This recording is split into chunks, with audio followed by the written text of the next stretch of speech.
Thank you. All right, so everyone is here that should be here today. We will open the record then on docket number 30302-210S in Ray, Town of Ossipee. This is a hearing that was scheduled, and the board has also set it up as a remote hearing, so it's both being recorded downstairs in the hearing room for anyone that may be in attendance, and also by Cisco's WebEx platform.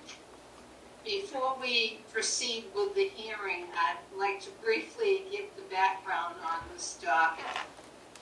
On August 31st, 2021, the board received a grievance from various taxpayers alleging that certain properties were being improperly exempted by the town. The board issued an order on September 9th to the town to respond to these allegations and for the board to determine whether there was a need to assert jurisdiction under RSA 71B16. On September 28th, Matt Sawyer, the town administrator, responded that the Board of Selectmen on September 27th, 21, discussed the issue, and two of the members voted the exemption should qualify due to the good and charitable work the Masons do for the community. Additionally, they indicated there was a long history of granting this exemption, a tradition they felt prudent to continue. The board then issued a subsequent order on October 27th, finding the town did not fully comply with our 9/9 order.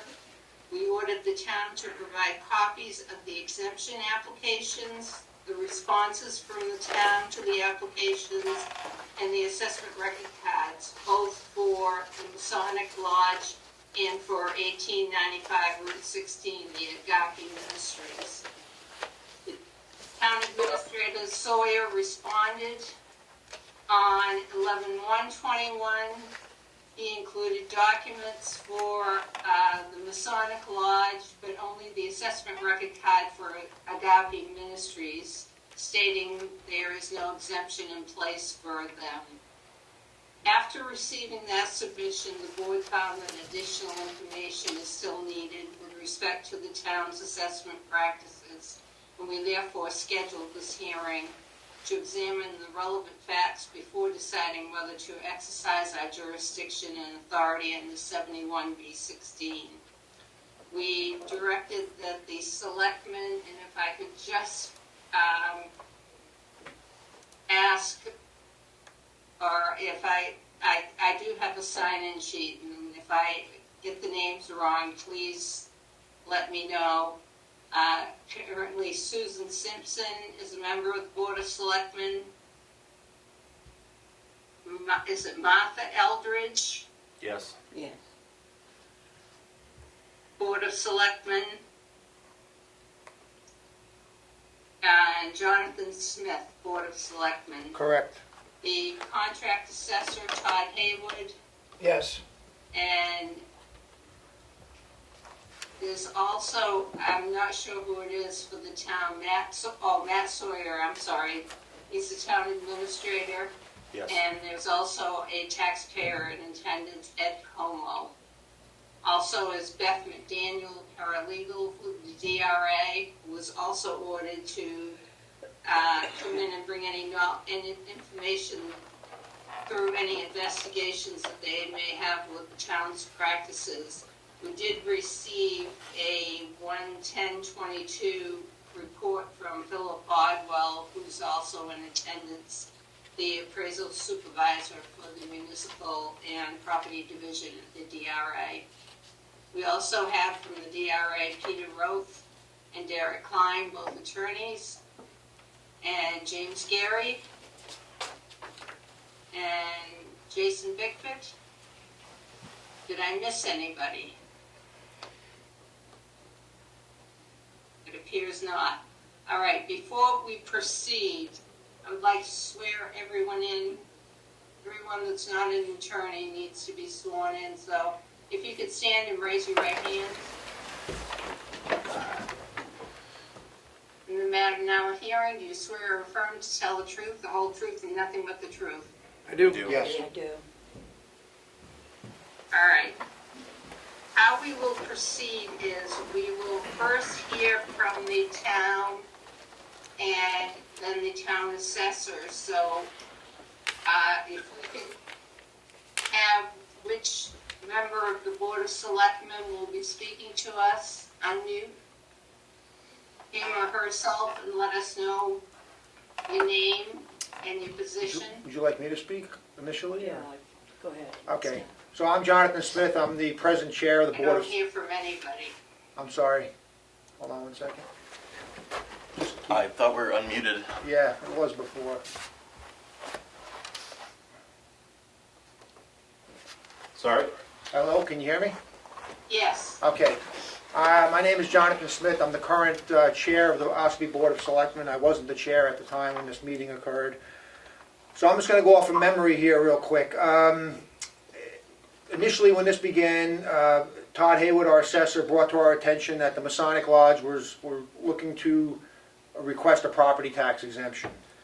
At that time, in a discussion in a work session amongst the board, Todd had denied that recommendation based on they don't qualify under the law. The Board of Selectmen, in a discussion but not a vote prior to the actual public meeting to discuss this, agreed that they didn't qualify under the exemption law. So at 4:15, we recessed from our work session, went downstairs to our public meeting.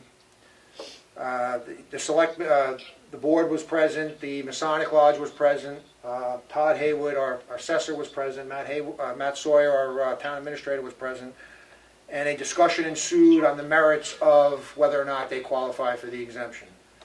The Masonic Lodge presented their case. A motion was made, I'm simplifying this just so you know. A motion was made by Martha Eldridge, one of the selectmen, to grant it. It was seconded by Sue Simpson. I asked for discussion. I then pointedly asked our assessor, Todd Haywood, whether or not under the law they qualify for an exemption, and he clearly stated they do not. The assumption was, in the law, you can grant an abatement for good cause, but further reading this DRA report, DRA feels that that wouldn't even qualify for good cause.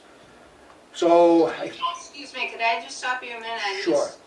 When you, right after you said the first good cause, Mr. Haywood indicated good cause, and then what happened then? Yeah, I'll reiterate. So Mr. Haywood, when I asked him if they qualify for the exemption under the law, he indicated no, but the board does have discretion for good cause, for an abatement. So I indicated in my discussion that I would grant an abatement for good cause, but I cannot grant an exemption because it's not allowed under the law. So the vote was taken, I voted no, and the other two selectmen voted yes. And that's just to sum it up quickly. And was the vote yes based on good cause, or was the vote based on the statutes? The vote was based on granting them a property tax exemption.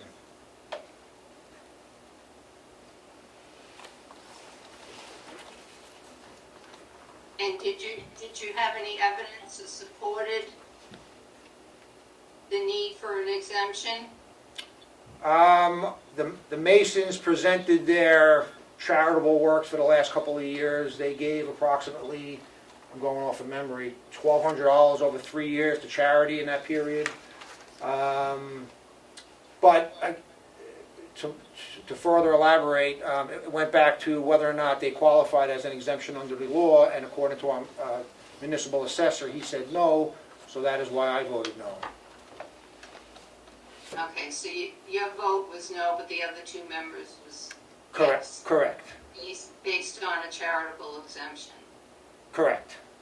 All right. Are those other two members, they are here, correct? Correct. Yes. All right, could we hear from those two members as to what evidence they looked at to determine that it qualified for a charitable exemption? My name is Martha Eldridge. I made my decision after listening to the amount of people that showed up at our hearing that night, supporting and asking for that exemption. I guess I compared it to other organizations in town that does receive money from the town through the warrant at town meeting. I just felt that these people would be just as entitled as anybody else was. And that's the information I used to make my vote, my motion. And the other board member? My name is Susan J. Simpson, and after the group that was at the Selectmen's meeting and the functions and so forth that they mentioned they did, scholarships, and so forth, I felt that they had done and were doing a lot of charitable functions. And also I can remember a few years ago where the Masonic temple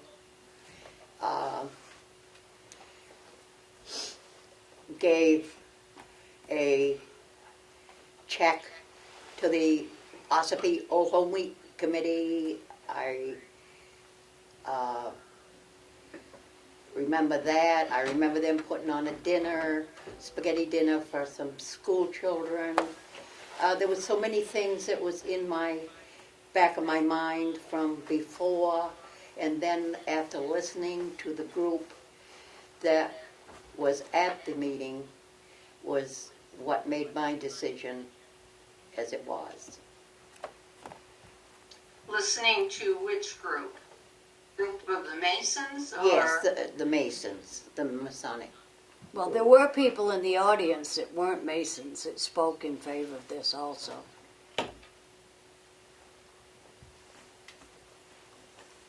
And can you give me a date on that? June 7th, I believe. Yep. June 7th,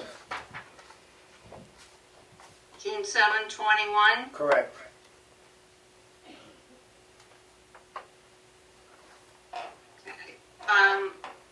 Mr. Haywood, if you could just give us a brief background and how you determined that the Masonic Temple did not qualify, that would be helpful for the board, and then the board will have some questions for Well, the selectmen and yourself. Can you hear me okay? Yes. So I used your decision, the Milford Masons versus Milford, and that's where I drew my conclusion from. You helped me, thank you for that. I'm hopeful that you might narrow the scope of good cause in your decision in this case as well. But that was the basis of the fraternal, as it stands right now, the fraternal organizations, the way I understand it, are not exempt. And you may or may not be aware, but just about every legislative session, someone introduces legislation that would exempt the Masonic temples, and it hasn't made that out of committee yet that I know of in at least 10 years. So that leads me to believe the legislature is not in agreement that the Masons should be exempt either. But I do offer that the selectmen do have discretion on good cause, and I looked around to see if there was any definition of good cause, and we know what good cause isn't, and that's for personal interest, basically, in your Berlin decision most recently. But I haven't found anything where the courts have weighed in, or the board has weighed in on good cause relative to something along these lines, whether you want to reduce someone's taxes because of their charitable works or whatever, even though they may not qualify under the law for exemption. I don't disagree with Mr. Bodwell's conclusion. I just couldn't find any support in the law, rules, or annotations that support it. So that's why I'm hopeful that you may weigh in on that matter of opinion there. Could you tell us what your understanding is for the definition of good cause under 7616? And So- does it also apply to Chapter 72? Well, it's not defined. I can't, it just says, all 7616 says is for good cause. And it doesn't elaborate on what good cause is. I mean, we know that if good cause is not where, if I were a selectman, I can't abate my taxes or my family's taxes. We know that's not good cause, but beyond that, if it's a matter of I would think, you know, hard financial hardship is probably without question. If you're correcting an error or omission, that's without question. And I believe Mr. Bodwell included those items, and I'm in agreement. But I'm not sure where you draw the line and what good cause would be for example, if you had a, for example, let's say the Lions Club, and there is no Lions Club in Ossipee. Let's say the Lions Club owns a playground. Well, that's probably not exempt under the Lions Club, but they let the town use it at no cost. Would you say that would be not taxable because it's a good cause? Because of the good it's doing for the town? Or would you make them pay taxes on it? So that's kind of, I'm hoping, like I said, I'm hoping that the board will weigh in on a circumstance possibly like that. Because I think there's instances like that around the state that are happening right now. You first discussed good cause when, under 7616, dealing with property taxes, correct? Correct.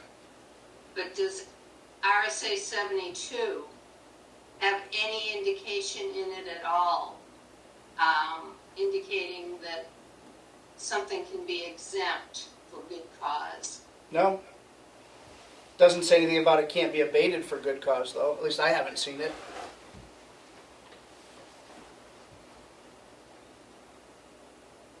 We'll see if there are any questions from the board of the people that have spoken from the town. Mr. Shamash. Yes, thank you. Good afternoon, everybody. Let me just ask a couple of foundational questions. The board has a copy of the Selectmen's meeting from Monday, June 7th, 2021.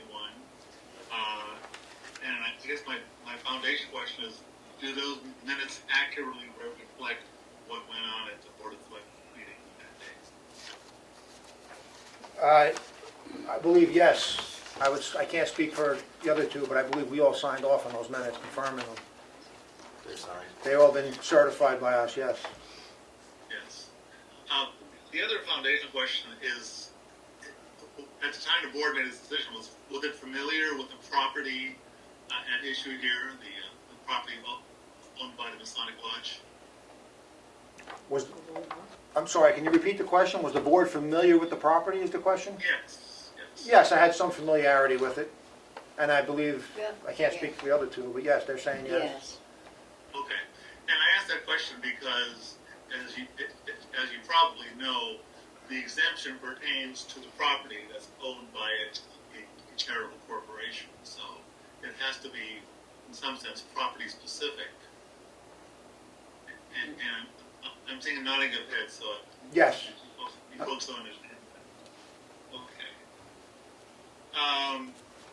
We also have reason to believe that part of what guided the board was what it was doing in prior years. Is that true? The history of them getting an exemption in the past. Yeah. There has been some history over the years getting that. I'm aware of that because I worked for the town for many years. So basically, that was part of your consideration in granting it for tax year 2021? That plus the fact that, I mean, the building that they have that's in question here that's being taxed, that's been used many years for the Head Start. Head Start program, and I don't believe they would charge very much money for the use of that building. That building's been used by townspeople, well, that was used just recently for a woman that worked for the school department, and she passed away, and they had a service over there for her. And that's the type of thing the building's used for. I don't think they're charging any money for the use of it, and I do know they do help organizations in town. Okay. At your meeting, did you review the application? What's called the A9 form that was filed by the taxpayer? Yes, we had the forms, yes. We have a copy of a few pages from that as well. And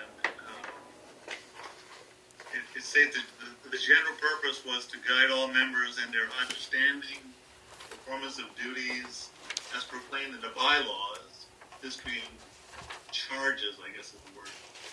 Remembering that faith, hope, and charity guide Masons. The greatest of these is charity.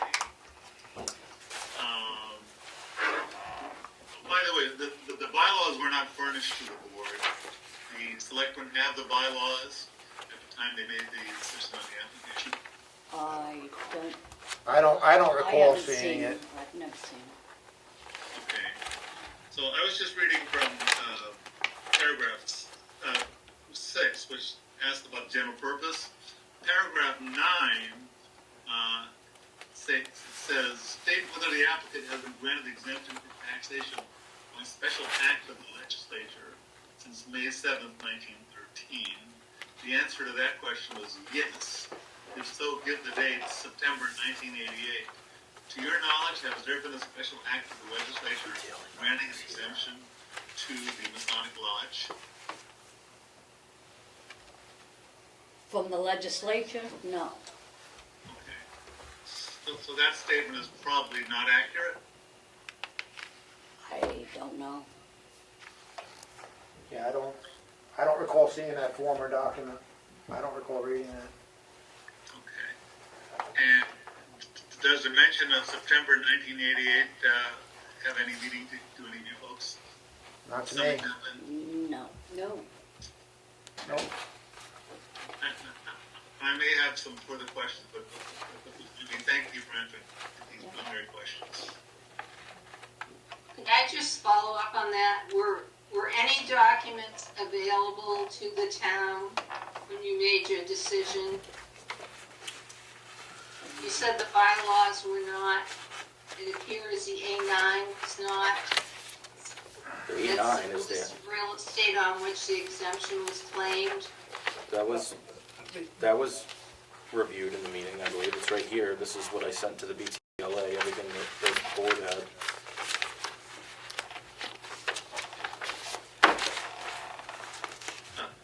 How about the Articles of Incorporation?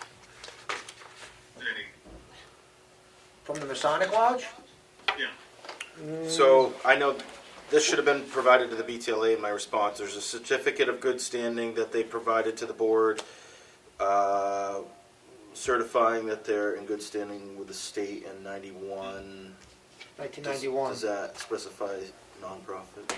I think that was Yes, a that's nonprofit. why they brought that in. So Right. they believed that since they were formed as a nonprofit, that was relevant. Right. They brought an income report in showing they didn't really have income. And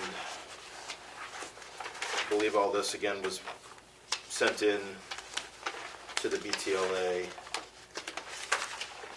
I don't recall seeing their bylaws, but. No, I don't recall seeing that. Or the Articles of Incorporation? No. Did you review the statute of what a charitable organization consisted of? Where it has to be owned, used, and occupied directly for the purposes for which they were established? I'm sure I've read it, but not currently. I probably read that 6 or 8 months ago after the meeting. after conferring with our municipal assessor. I don't know about the other two. No, you did not read it? I didn't. You're referring, Madam Chair, you're referring to 7223K? I'm referring to 7223, 5, Roman 5. Okay. Unless you Oh. put that in your recommendation. Well, I generally, and I can't remember specifically, but generally, I will include those documents with a recommendation. Like I included the Milford Mason's decision, and typically I will include the law. And oftentimes I've found that entities believe because they're 501c3 IRS exempt, that would make them property tax exempt in New Hampshire. So I usually offer the definition of charitable. I believe it's 7223K.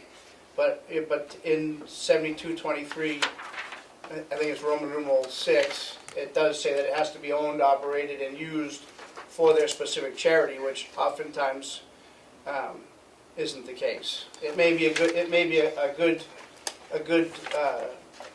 good work being done for the public good, but it may not be their stated mission.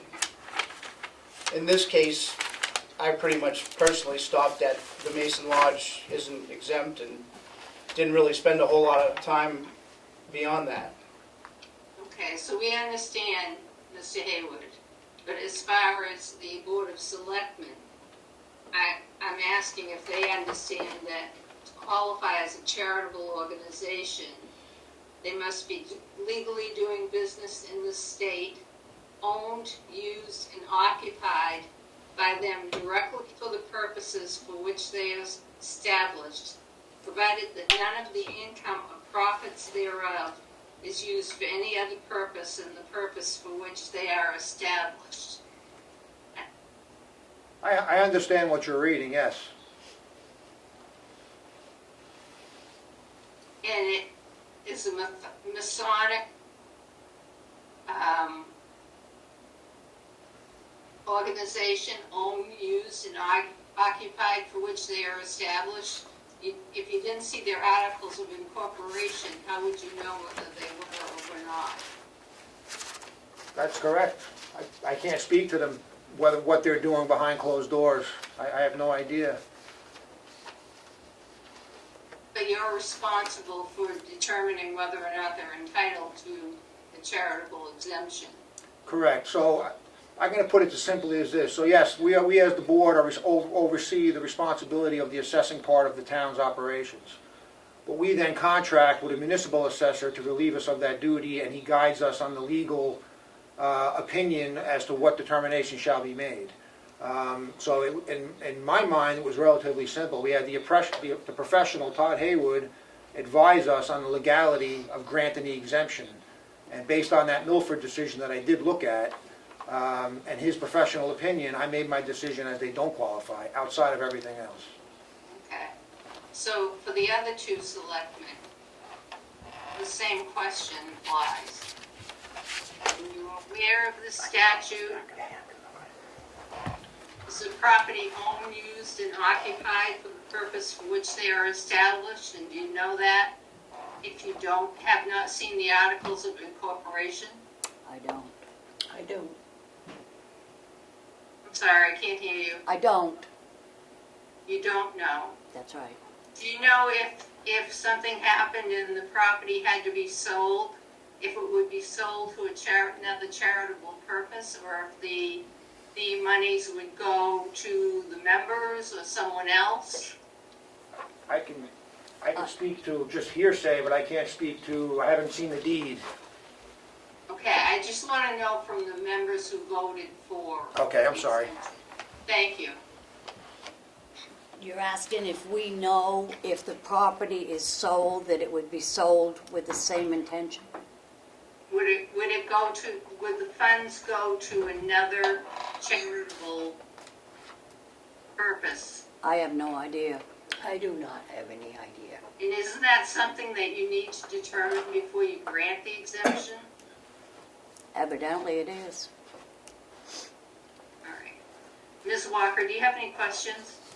Thank you. I do have a couple. When was the last time the Masonic Lodge paid any property taxes to the town? I don't have the record in front of me. I can get it. I can find out if you want. If you want me to give me a couple minutes. I don't think they got an exemption in 20, so I believe they paid in 20, but. If you give me 5 minutes, I can find out. And Who's speaking right now? I'm sorry. this is Todd. If you let me leave the room, I can find out for you, or I can follow up afterwards. More specifically, what I'm trying to find out is the evidence suggests that the Masonic Lodge has been receiving an exemption for a period of time. And I'm trying to find out what that period of time is.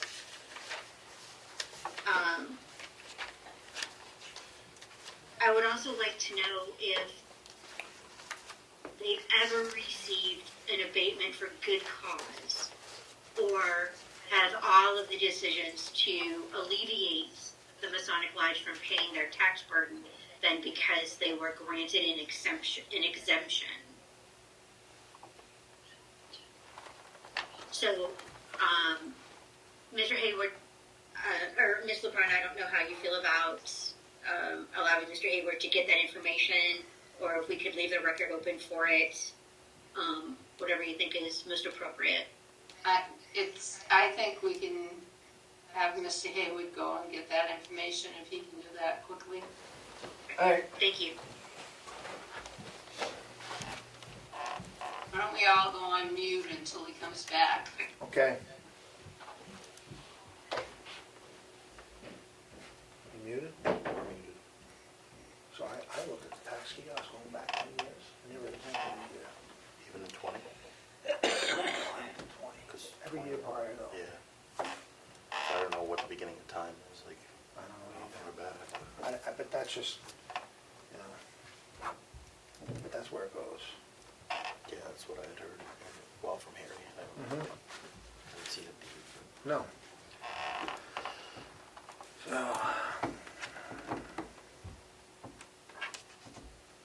Martha, you want water or anything? She's got hers. We think it's water. I was gonna say, just in case we're not muted. you muted all? I said, we all think that's We're not muted on Ed's though. Oh, that's fine. Yeah. You gotta keep it alive. Are you recording this? Sure is. Oh, We are sure. live. Yeah, it is.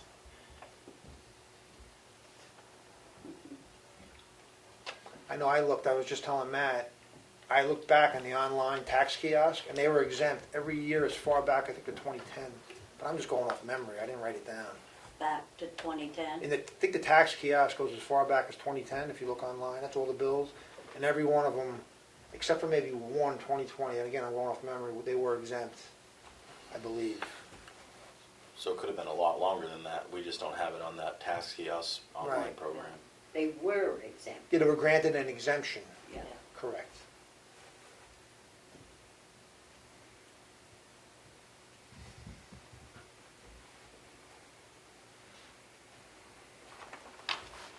Was it against the assessor's recommendation? Believe it was, because Todd's been here for at least 5 years, I think. So some of those would have had to been against his recommendations, I believe. He's been here longer than that. Yeah, quite a while. I worked, yeah. Oh, is that right?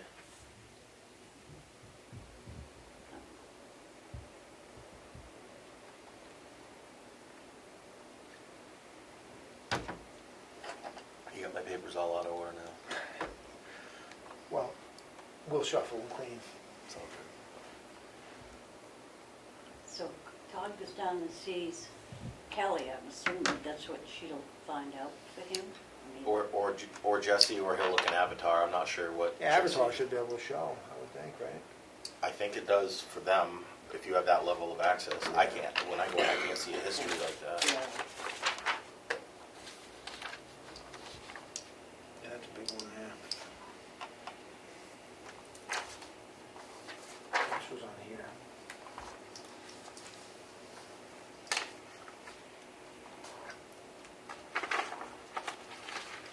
These I didn't take out of order. These are all in order. Let's move the pile. So hopefully that's, like, I don't care about today's ones, we just. And this was all stayed in its order too, I didn't touch it. I pulled that Should off. have been like some sort of cover on this. There's like, so on this one I have. Right here, this one, isn't it this one?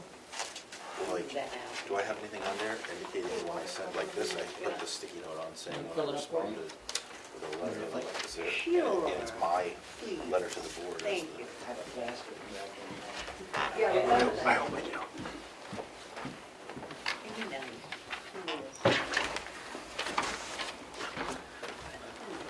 I just want to show you this. They charge Head Start $15,600 a year, Wow, it's 300. and they give $3,500 back, and the rest they claim paid utilities, or whatever. But they still charge $15,000 a year. Wow, that's first. Really? So, For Head Start? Yep. You know what I I'm saying? thank you very, very Yeah. much. I appreciate that. so if it's brought up again, I'm gonna read that number. Yeah, yeah.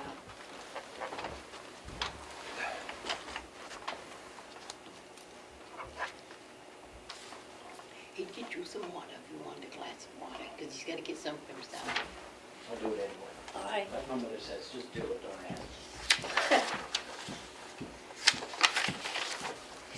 What was that he showed you?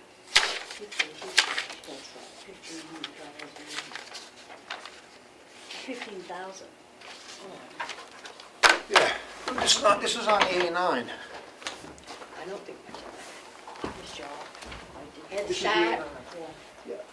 So this is the A9 that's filed, and they charge Head Start $15,600. They give back $35,000, and then they say 12 goes towards utilities here, but they charge them $15,600.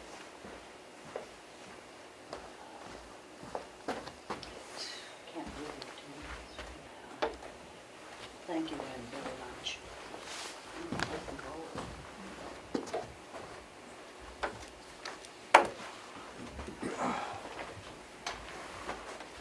But if they make the decision, or will we They will tell us. BTLA is aware of the They'll videotape, make right? that decision. They'll tell In us. case they had questions about the. Yeah, oh yeah, that was mentioned, yeah. So that would be today. Maybe I'll mention it again, just to make sure. And there has to be a corrected record that I'm not a taxpayer of Ossipee. Right, I will, I'll do that now. Once we come back, I'll just make a comment.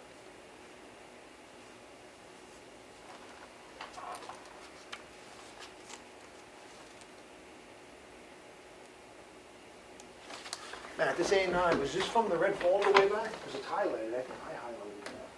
I thought it was one might paper out like that, what they passed in. You don't remember? So much of it, and I get it here and there and somewhere. I know. I got it. Yeah, I guess from now on, When I was sitting up there reading, I was going through. you gotta make 150% research on something before you make any decision. Don't use your heart and soul either. Really. There's a lot of things that I don't know about the Masonic Temple, other than my experience with it. Right. And I went right on the computer and got some of this information, what the Masonic Temple does. What was Ann Stelmack called, chairman? Did she mention what she was? I don't recall. It says on the letterhead, Dan's clerk. It doesn't state who's chair. I'm assuming.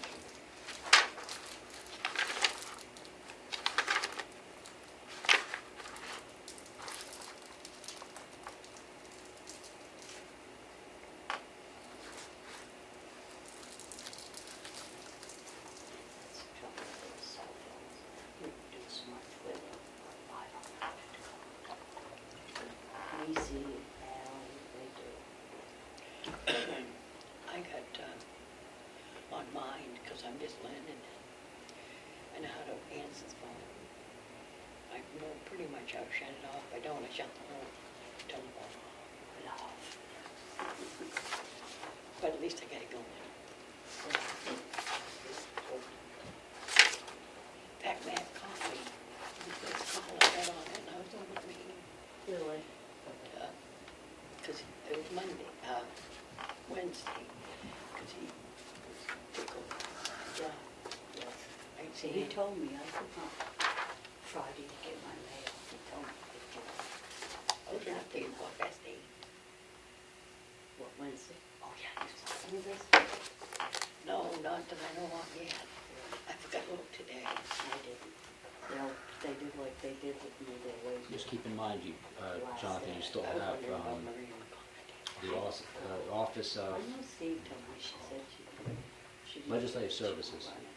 Their research And who department's else? really good. So Yeah, you ask them anything, they'll They'll research find it and it, give you yeah. the whole thing on it. right, I mean, anything. right. If you have a bill or something you're working on, Mhm. utilize them. They love to He's do surprised she research. run against me. That's what I said too. I said the same. I'm not saying that for any No, reason. I know. I said the same.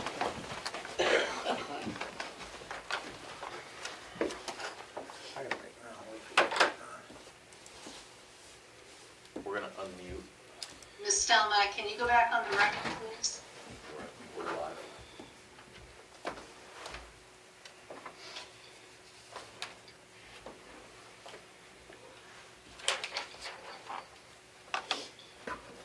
Here's Mr. Haywood has returned, so we are back on the record. So I asked the assessing clerk to print out the tax history here. You're just looking for the annual tax bill, I presume? Yeah, when did they pay the town property taxes that were not abated or when they were not determined to be exempt by the select board? So I went back 10 years and not during that time period.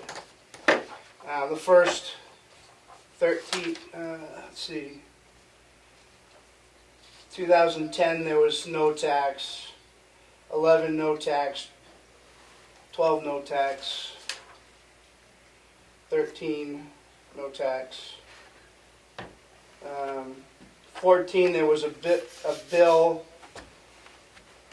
but it appears it may have been, actually there was a tax bill in 1/7 of 14 for $5,034.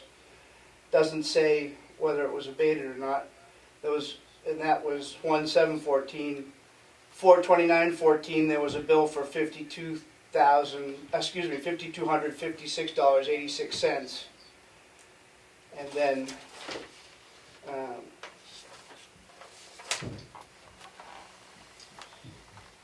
7/1 of 14 there was a bill for $2,518.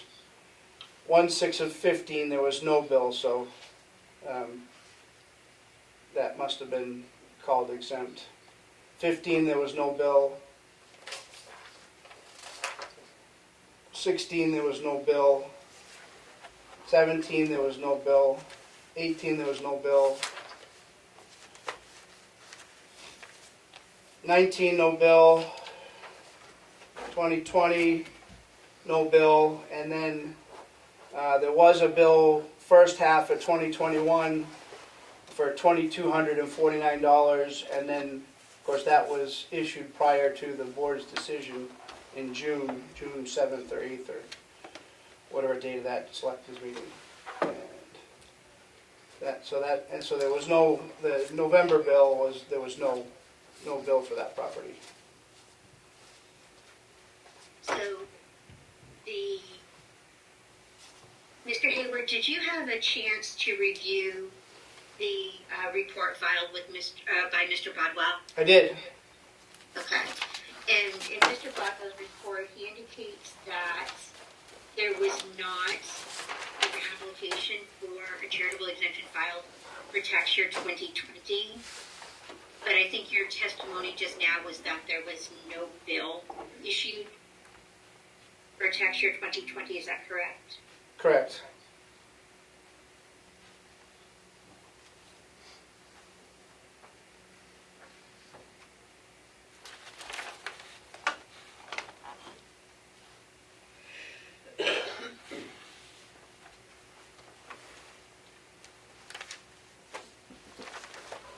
Okay.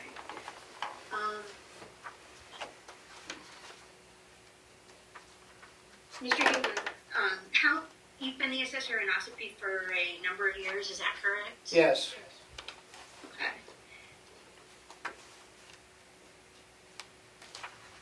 have there been other instances where you have recommended a course of action to the Board of Selectmen regarding an exemption or credit that they did not follow? Yeah, sure, it happens all the time. I mean, not necessarily in this town, but the way I see it generally is I'm the advisor, and my clients can take my advice and use it however they see fit, but they're the ones that decide, so they don't always take my advice, no. And I'm not asking about what I would call run-of-the-mill exemptions that you would see under 76, where somebody's arguing value. I'm talking about specific charitable and educational and religious, the exemptions of credits that fall under 72. No, that's true. That I've had numerous instances in various towns where they haven't taken my advice. Ms. LeBrun had asked you a number of questions about your advice to the select board, indicating that while you didn't believe that the Masonic Lodge qualified for an exemption, that it's your belief that they could grant an abatement for good cause.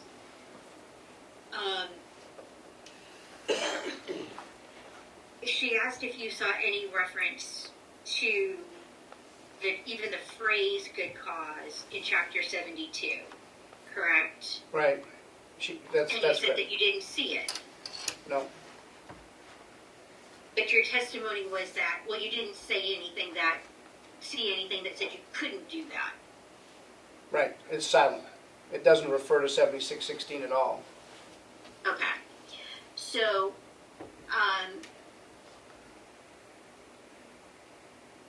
is it let me propose a hypothetical to you. If you had a person come in and apply for a disability, or not a disability, an elderly, but they were just over the income limit, do you think the select board could grant an abatement for good cause? Or do they have to qualify? Is there a bright line? Well, there is no bright line. That's the possibility. I think that for financial reasons, if the selectmen thought that was good cause, I think that they have it under their purview to make that determination. Whether I agree with it, whether I would do it, I don't offer my advice on policy because I'm a value guy. It's up to them to set the policy, in my opinion. Does that make sense?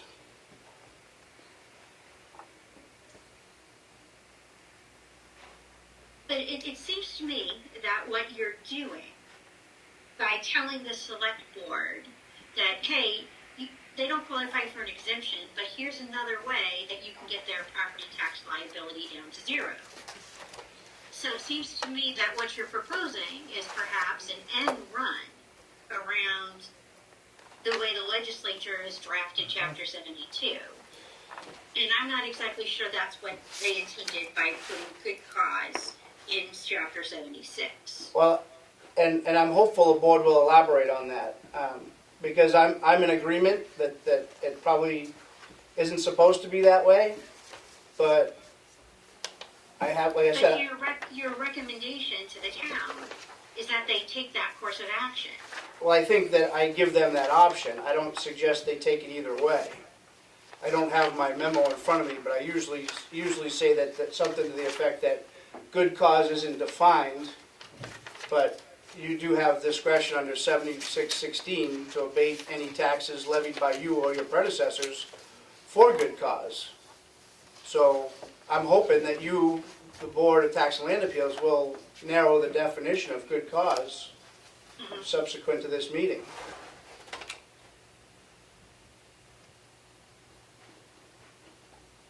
So We haven't had. go ahead. Go ahead. I'm sorry. I said I just want you to understand that as far as policy goes, I don't render a recommendation. I just offer them solutions that may or may not be at their disposal, and it's up to them to take those options and do what they see fit. We haven't talked about the other property that was mentioned in the complaints, which is the Agape Ministries. I wonder if the Board of Selectmen could give us a little history of that property. I understand we received an assessment record card and an attached cover letter from Mr. Sawyer saying that there's not an exemption currently in place. But I'm not sure that answers all of the questions the board may have. And whether or not the board, meaning the Board of Tax Lien Appeals, I'm sorry, as opposed to the Board of Selectmen. Has the Board of Selectmen in the past granted an exemption to Agape Ministries? I think it was in the letter provided. So that's before my time, and maybe even before the time of the other two board members. It was mentioned, that exemption or abatement was mentioned by somebody in the audience today that was arguing for the exemption for the Masonic Lodge. So I just want to make a point of, to correct the record. Ed Comeau is not a taxpayer. He is filming for GovernmentOversite.com. Ed Comeau videotaped the meeting on June 7th as part of his GovernmentOversite.com duties. So I just wanted to correct that for the record. So if you were to watch that video, you would see the gentleman in the audience arguing for that comparison. So I believe the person that mentioned this, and again, I'm reading into it because I'm not the person that filed the appeal for this. They saw that as they were in turn getting an exemption, and it was thrown about in the meeting if you watch the video. But outside of that, I never looked into it any further as a board member because that wasn't the point of concern for me at that time.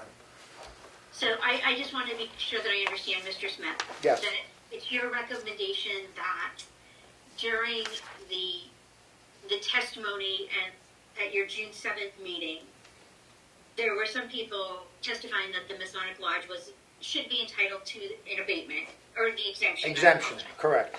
And then the Agape Ministries property came up in the course of that testimony? Correct. Okay. And I think that's how it got lumped into this complaint that was filed with the BTLA. Okay. Because Matt, I believe, looked into whether or not they got an exemption. I don't think they did recently, correct? According to the assessment clerk, I don't believe that they have in recent memory. I believe this report said that they at one point had part of their property exempted, and I believe this even says that hadn't happened in many years. Is this in the Mr. Bodwell's report, I Bodwell's thought, report. says that. There's a note on the assessment record card that was provided to the board. It was a reminder, I believe, to review to see if it should be abated for good cause. So here, this paragraph. So I could just, in Mr. Bodwell's report on page 2, fourth paragraph down, he talks about the Agape property, and he mentions, and I guess through his own due diligence and homework, the last sentence, the Agape Ministry has continued to file applications for exemptions from 2018 to 21, but has not granted such an exemption. So it appears that they're not getting it, at least in those years. The years previous to that, I couldn't speak to. So my follow-up question to that comment, that sentence in Mr. Bodwell's report is, has the select board granted an abatement for good cause on that property in years 18 through 21? I have not. I wasn't a selectman. Is that something we can pull, I guess? Is that another? I can go. I guess I can go find out. I don't recall recently, because you may recall that we had that property at hearing. I recall. It's been a few years, so prior to that, I believe it was prorated because they have a food pantry in there, and then they have a thrift store. So there was the will of the board at the time to prorate the assessment of that building, and so they did give it a partial exemption. I can't remember what years, but it must have been before 2018. I think that the case that you heard was a 2018 case. I had Jesse pull records, and I don't think it was. I can find out if you want. I think it was a 2016 case. I Yeah, don't was have that- it was in that long front ago? of me at the moment. No, it's time. My years run together. I'm getting old. I feel you there, Mr. Hayward. Do you want me to go and see if there was any abatements issued on that property? There's an abatement in I 17. think, I think we have evidence in Mr. Bondwell's report. Yeah.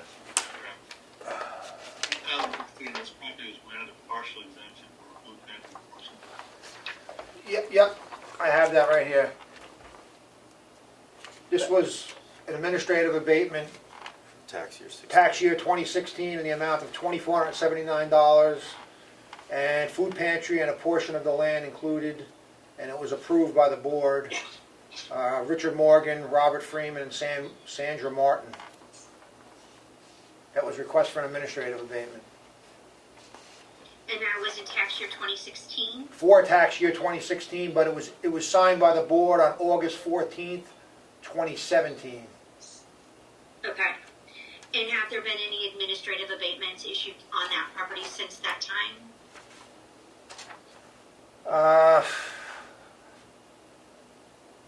Not, what do you I don't know, know? it's an $8,000 This was to the value. there's a denial here, signed by Martha Eldridge, Sue Simpson, and myself for $157. It was a request for an abatement. They wanted a reduction of $8,000, and it was denied. For the tax year 2019. But for tax year 2019,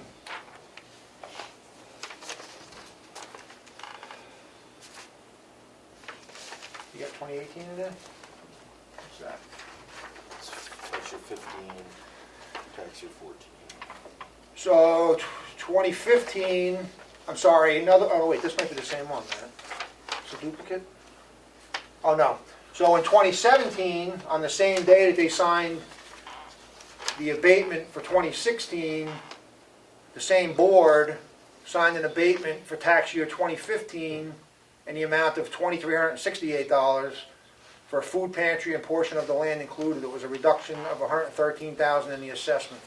So these two were done on the same day for 2 consecutive years, 2015, 2016.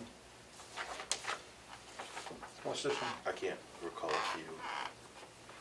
It's tax year 14. Oh, yeah, this is Yeah. not, okay, so, I don't- I'm sorry? I'm just, what I was trying to focus in on is Mr. Bodwell's report said that they've been denied the exemptions for 18, 19, 20, and 21.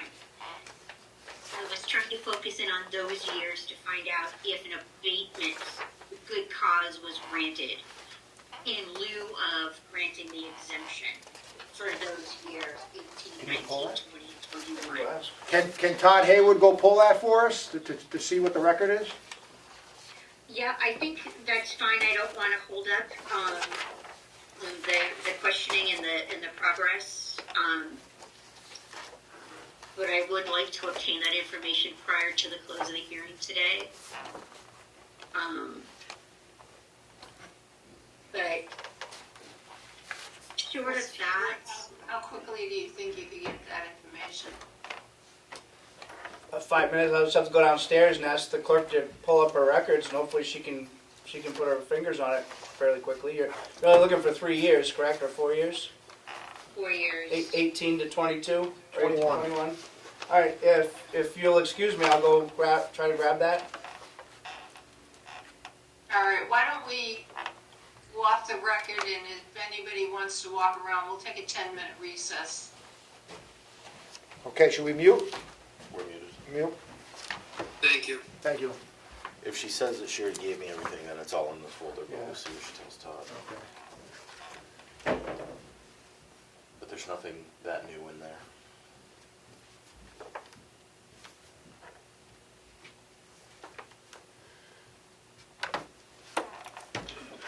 This is pretty lengthy, I thought it was gonna be quicker. Yeah. Now, do you know if... My video goes back to 2014, so if you give me the dates to the minutes that show that those decisions were made, you could just easily find the actual video of it. Right, but many paperwork 18 through 21 to even Nah, know if it those are all was presented. I don't 2017. even know if they filed for an Yeah. abatement those years. I don't know. Well, I recall, just from my feeble memory, that I recall exemptions coming up in the meeting, where it was the Masonic Lodge. Right now, they're on to the Agape, though. Okay. I'll look that up.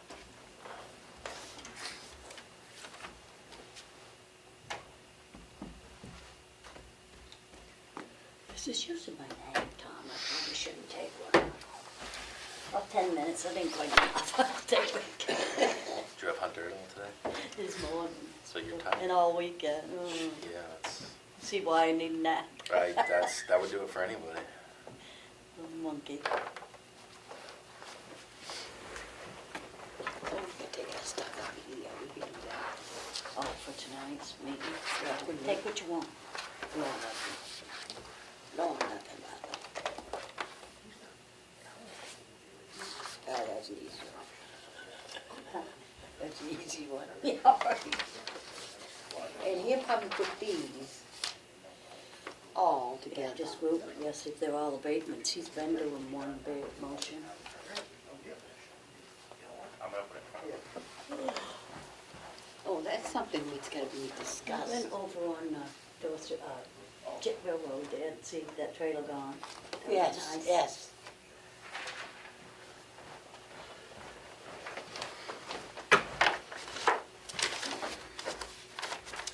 Which is the spearmint one, which is the peppermint? This is peppermint, that's wintergreen, or spearmint, or I whatever. like wintergreen. On 9/4/2018, Abatement Ministries was mentioned under tax abatement. Uh-huh.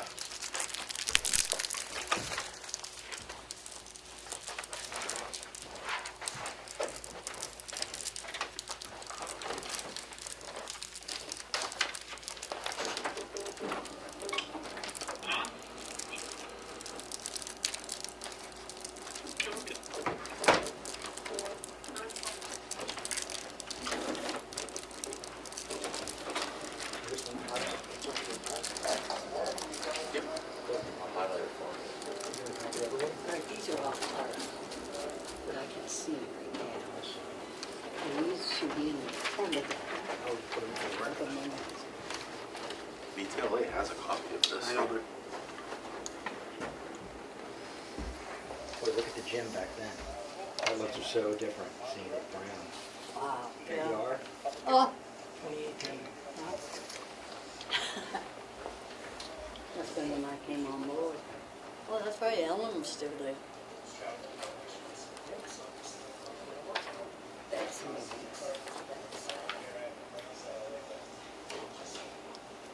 That's one. That's it. I'll just do my regular financials, And that's minutes. because if it's just minutes and stuff. And these are all, yeah, but didn't I have somebody? No, these are just, this was the letter that we got prior to the work session. This is what it is. New motion. You also agreed no. you don't want In fact, I minutes. have, Can we do the minutes? yeah, don't I have another copy of it with, There's a little sticky on my it. sticky note?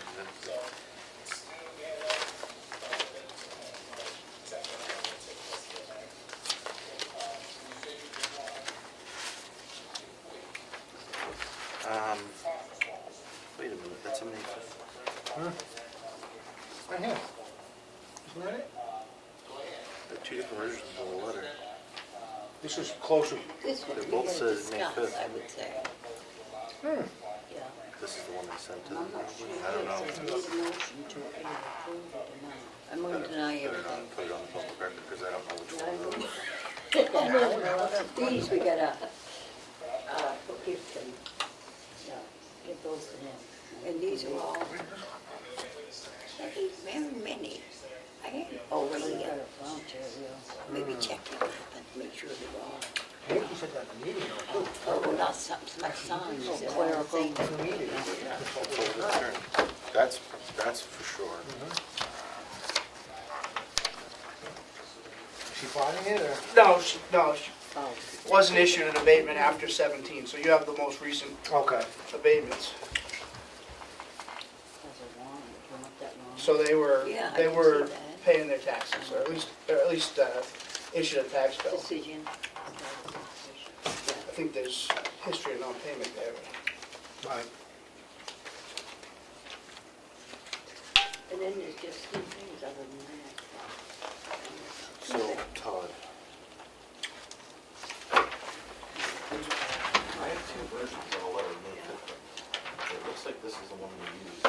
What? This is for Jonathan.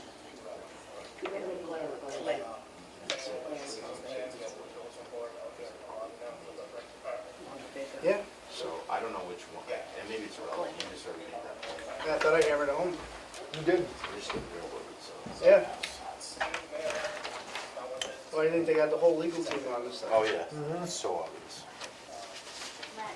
Because I meet with them tomorrow. Yeah. Big paper clips? Yeah, like a big. The binder style? She broke up I got these all, woke up, all of these, Jonathan, for the clerical abatement. Okay. And then there's just a couple other things.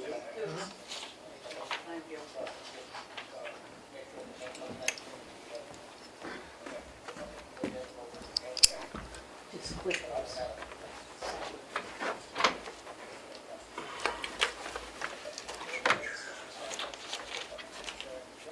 And then these ones to discuss when we get into the. Oh, you don't need another photo? No. I could put these all together and just do the Yeah, I think those are all, most of those are the properties that we took through That's taxes. what I figured, yeah. If and you the read them, bill they're all- kicked yeah. out, yeah. So they're just all standard. Yeah.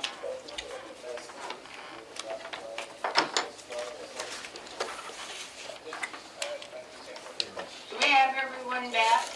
This was in. We're all set. Put this here? I just scanned another copy, I think. Everybody in Ossipee is back in here, including Todd. Just waiting on Mrs. Shamash.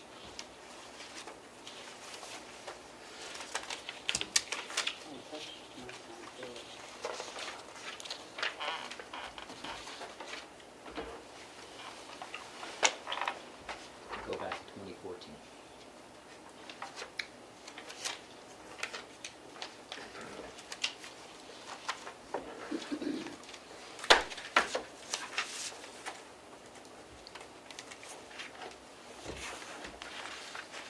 Okay, we'll go back on the record, please.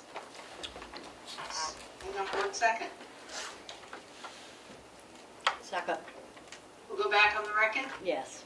Thank you. Thank you.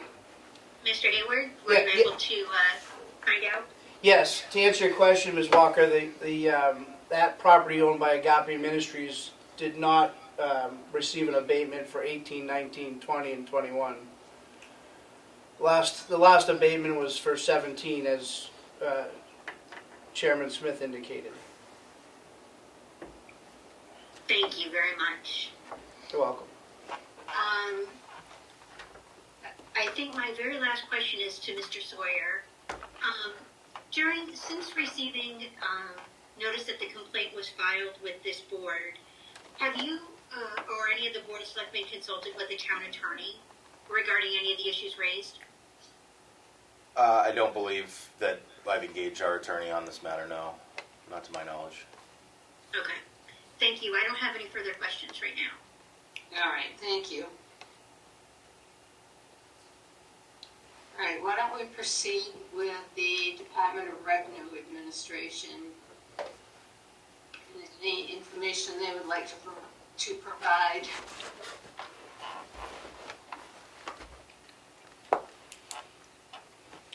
LeBron, this is Derek Klein, attorney with the Department of Revenue Administration.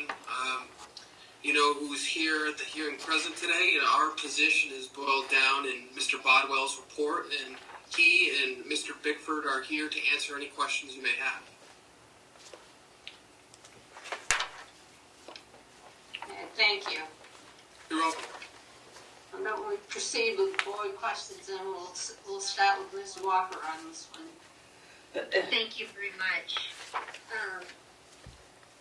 Mr. Bodwell, in your report that you filed with the board back on January 10th, on the very first page, in the last paragraph, you state, if the DRA sees an organization that likely would not qualify for the exemption, we would advise the town to revise it, review it further, or assist them in doing so. Do you know if the DRA took that particular step with the town of Ossipee in regards to the Masonic Lodge? Not exactly. What we were doing is we were doing an assessment review in Ossipee in 2020. That sample of the Masonic Hall happened to come up in 2020, and they hadn't filed any A9 or A12. That's the first thing we looked for. We're still in the process of finalizing 2020's assessment review report. So we didn't actually get to the point of talking to them about questioning exemptions. And like I said, we haven't filed that report yet, so we didn't particularly talk about that. And then this came up, and then I went and investigated and found out about it. So. You indicated that during the assessment review in 2020, there was another property or another organization that did not file an A9, is that correct? Or is it? Correct, yeah. And what is that other property? I think I did not make a note of what that other property was, so I can't tell you. I know it wasn't the Agape Ministries, but Okay. it may have been a church or something. I apologize for not. No, that's okay. When I'm looking at the draft of your report, there's a column that says results, and there's comments underneath that column that say met standard or did not meet standard. Right. I just want to be clear that I understand that the standard, well, let me ask it this way. What is the standard that you're referring to there? I believe I know, but I want to be very clear on the record. The standards by the ASB are quite minimal. They're just that an A9 was filed timely and an A12 was filed timely with backup information if it's a charitable. So Okay. those were met for that particular year of 2020. Okay. Well, that's why So we did not need the standard. the standard then doesn't involve a review of whether or not the ultimate decision to grant or deny the exemption was appropriate. It's just whether the documentation is available that was required in order to perfect the application. Is that correct? That's right, it doesn't. Okay.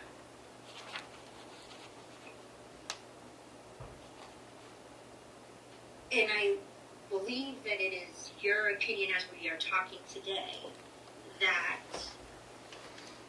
based on the statute and case law, that it's your opinion that the Masonic Lodge does not qualify for the exemption. Is that correct? Yeah, that's right. Okay. And I also believe that it is your opinion that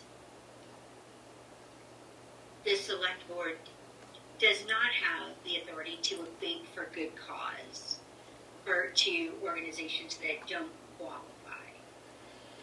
for the exemption. Is that correct? That's my opinion, and I think the intent of the good cause is not for exemptions. Okay. So teaching, in the course of teaching or educational efforts to members of the assessing field, the Department of Revenue does not teach that good cause is an alternative to qualification under the standards established in 72.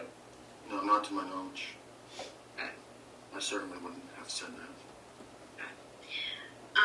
I don't have any further questions. Thank you very much. Thank you, Ms. Walker.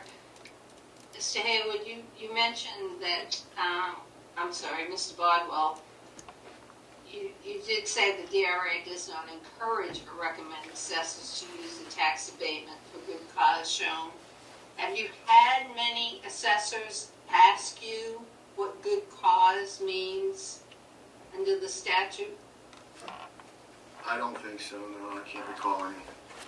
Are you aware that other assessors are telling their boards of selectmen or their assessors that they can abate for good cause for charitable or religious exemptions?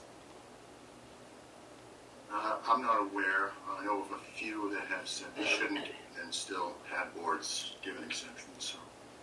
I'm sorry, I didn't hear that answer. I'm not aware of any that are saying use good cause for exemptions, but then again, I don't talk to, a lot of assessors, but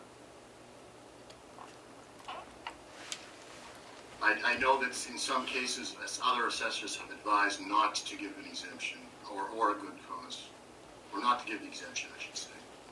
But boards of selectmen have done it despite that. And you said in the near future, DRA plans on offering a class on tax-exempt properties. Do you know when you plan on offering that class and to who? I don't know when, but hopefully within this next year, depending on how COVID goes. We used to offer a mini course on exempt properties. It's been since 2016 since we last offered that class. Our plan is to revamp that and probably include one of our attorneys and offer that as soon as we can. Those would be classes that would be held around different spots in the state. Is it possible to do one similar to what we're doing here, either by Zoom or WebEx? Yeah, that's possible. Yeah. We have done a few. And in that class, do you intend on discussing good cause? That's a good question. I'm not sure. I think we should. I don't recall whether that was part of the prior class or not. Have you had any discussions with the attorneys from your office, Mr. Kleiner, Mr. Roth, about good cause and when it applies? No.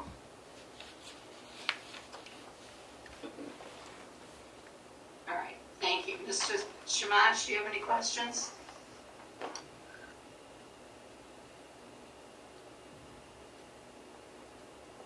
I can't hear. Are you on mute? Yes, took several efforts to do that. Good afternoon, Mr. Bodwell. I heard your testimony. Are your conclusions based in part on advice you received from attorneys in the DRA?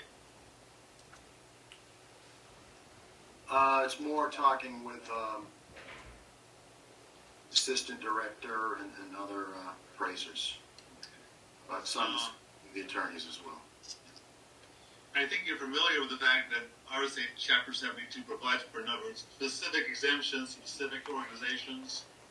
That's correct. And then there's the general exemption for charitable organizations. Yes. And in general, would you agree that when the legislature carves out exceptions to the general rule of taxation, that those exceptions should have some importance? I'm not quite sure I understand your question. Well, in general, wouldn't the specific control over the general? Mr. Shamash, this is Peter Roth, Revenue Counsel. Yes. You're asking Mr. Bodwell, I think, a fairly intricate legal question, and he's not an attorney. These are things that we have thought about and done some research on. For example, I know for a fact that, courts probably going back to Justice Marshall in 1830 have held that exemptions are to be sort of the expression of the legislature because they're a derogation from the state's sovereignty. and that as such, they're not to be left to guesswork, they're to be pretty clearly expressed by the legislature.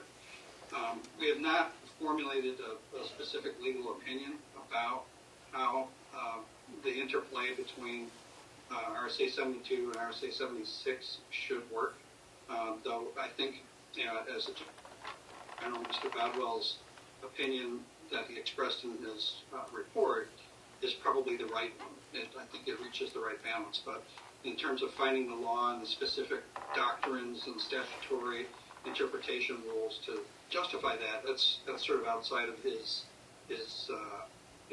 specialty, let's say. Thank you for your testimony. I appreciate that. And that's all I have. Can I It's just, unusual to ask an attorney a question, but have either of the counsel from the DRA, have they ever had questions from anyone in any municipality asking for a definition of good cause? I have not. I have not either. And would it be your recommendation to Mr. Bodwell when he does do one of the classes, or would one of you be involved in the classes? Would you be discussing good cause? I would expect that both of us will participate in that. And so the question that I think it was you asked a few minutes ago, Mr. Bodwell, we haven't really developed the syllabus. This particular docket has caused us to start thinking about doing this in some detail, as opposed to leaving it to the state statute. So we've just begun thinking about this, and I think it's something that we'll develop over the next couple of months and offer up probably in the summertime, if not sooner. But this is clearly an important question that I think deserves some attention from us for the assessing community and for select boards as well, because it's one thing to have a state statutes course for a bunch of licensed assessors. If that doesn't reach the select boards, then we're missing a big part of the important audience, and I think we're aware of that, and we're thinking about ways that we can reach outside of simply the assessing community and get to the municipal assessing officials. I think that's a very good idea. Thank you. Any further questions for either, oops, I see a hand up. Mr. Smith? yes, thank you. I just, as I'm sitting here thinking about the meeting that occurred back in June 7th, when Mr. Hayward did offer us the option of an abatement, he also added to that we should consult with our town attorney to make sure that it's, I'm paraphrasing a little bit, but there was a general consensus to consult with your attorney for advice on that. So it wasn't just that you can do it, it was you have the option, but you should consult with your attorney. So, but from that point, we never pursued that avenue. But you chose not to consult with an attorney? Right, because from that point, the board chose to grant the exemption, so it was a dead issue. Okay. Thank you very much for your testimony.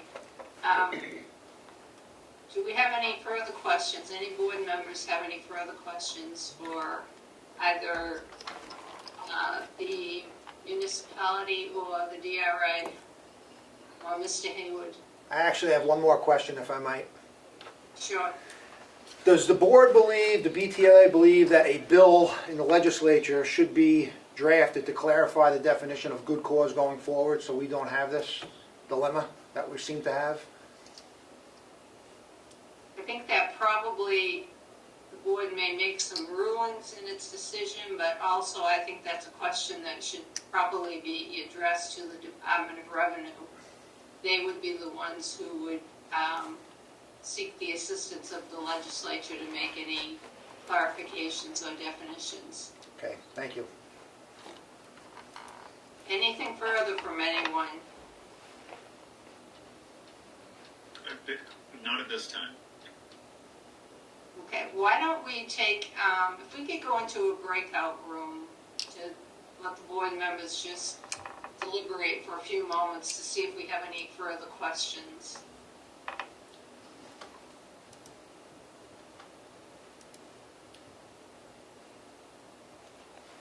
Guess muted, We're muted, except for Ed. except for Ed.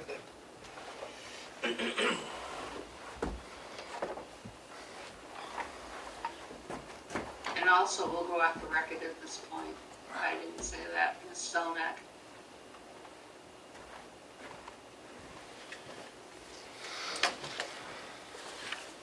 We'd like everybody to stay connected, however. Oh, you wonder why the whole legal team from the ERA, that's why I clarified, you wrote here. Remember that. Yeah, that's true. Usually that's why I say, my response is pretty clear. That's a great response.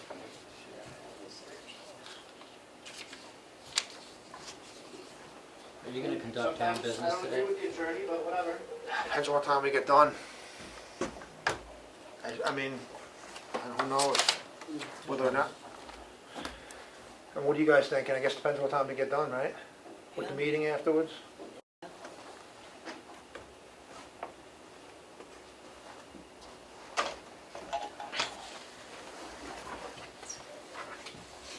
That's nice, you got the bubble up here.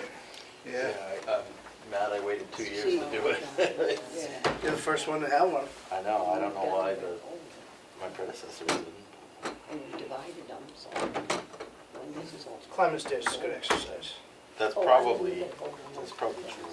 I definitely could use the steps, but I found myself not drinking any water because I would get in the middle of stuff and I'd have a ripping headache because I would put it off for 2 hours to go down there.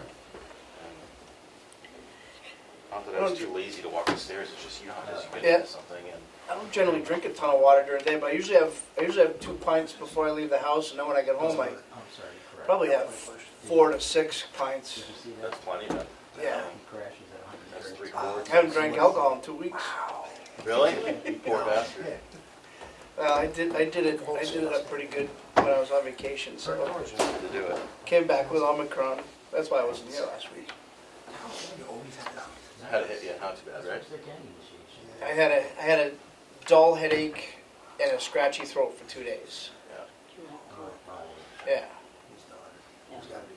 I had for 2 days, so I've been symptom-free for 10 days. And tomorrow will be 2 weeks since I was last exposed, so I should be good, but. No, I've had worse colds, way worse colds. Oh, yeah. When I had it last year, like I said, I've been sick in that. Cold. But I also was taking,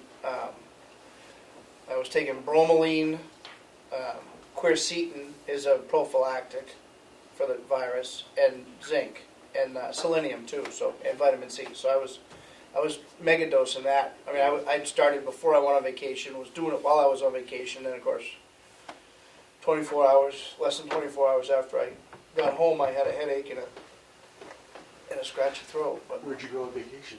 Fort Lauderdale, Nice. went to the Patriots game. Awesome. Yeah.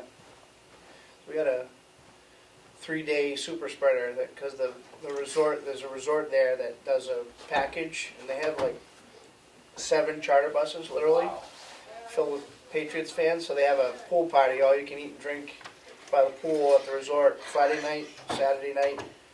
The game was at 4:25, so I started pre-gaming at 10 a.m. on Sunday. So, It's a long and then few days. then You I missed. wonder why you had headache? Yeah, then I Might missed. not have I been think it was COVID. COVID. Then I missed the bus coming back. Did you for Yeah. the game? Yeah. Did you have to get an Uber or something? Well, a little bit, but I finally made my way to the bus lot. All the charter buses were gone. There's 2 buses left, so I walk up to one bus. I said, "You going to Fort Lauderdale?" They're like, "Yeah." I said, "You got room for one more?"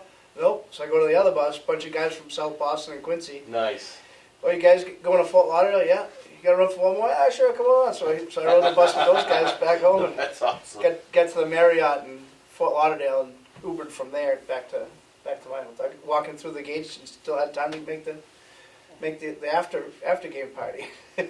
My cousin almost ran me over. There's 300 people there, and I'm walking in and he's walking out, almost coming out the gates. So how far of a drive is it from Fort Lauderdale to Miami? Half hour. That's all it is? Well, I thought Fort Lauderdale was like on the west coast by like No. Naples and Fort Myers and all. Oh, that's why I'm thinking of Fort Myers. just north of Miami. But they don't. On the way in there, they have police at every stoplight stopping. So the buses They don't stop for any They're stop. doing random sobriety checks for non-buses, or they're just, No, they just were, the resort has it worked out where the buses don't stop on the way to the game. what are they doing? Oh, They give a cop stop in traffic, so the 7 buses you're they just kidding go me. through. That's Yeah. cool, so they give them favoritism because it's like mass transit and just go. And, Or because they pay them off, I yeah, guess. yeah, well, I'm fine with that. They probably pay them off. Jonathan, Yes, it's mighty cold in that bathroom. sure is. How's the gym down there? It was That freezing was last warmer, night. but what I'm gonna say is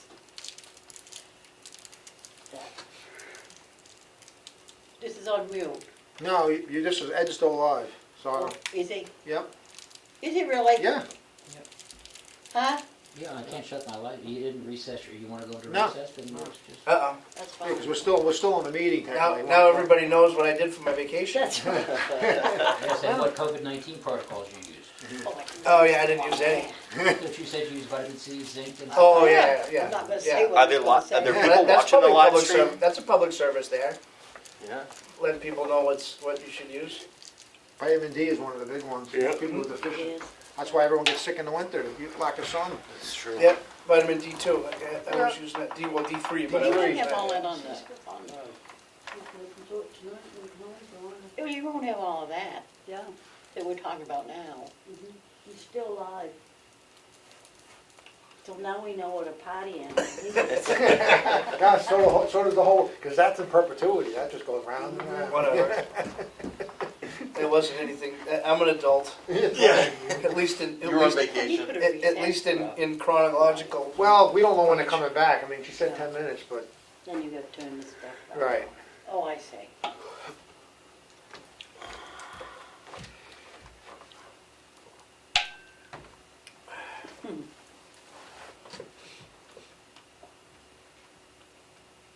Will they make a decision today? Is that- Sounds like it. You think so? Yeah, they usually don't. They don't hold it up to do a breakout Ah, a session. friend of mine. You know Josh? Yeah.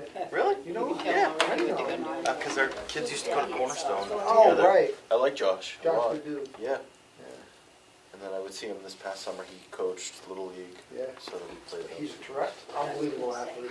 Josh is? Oh, golf. Really? everything. He's phenomenal. He's so He's thin. one of those, Looks like- he's one of those naturally talented persons. I didn't know that. Incredible. He's a good guy. Very likable guy. Yeah.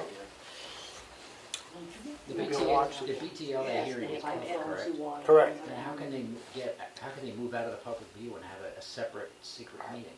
That's deliberations. They usually do the deliberations behind closed doors. Isn't he like a non-public? I have to read the statute on what controls the Yeah, that's right. Yeah. BTLA.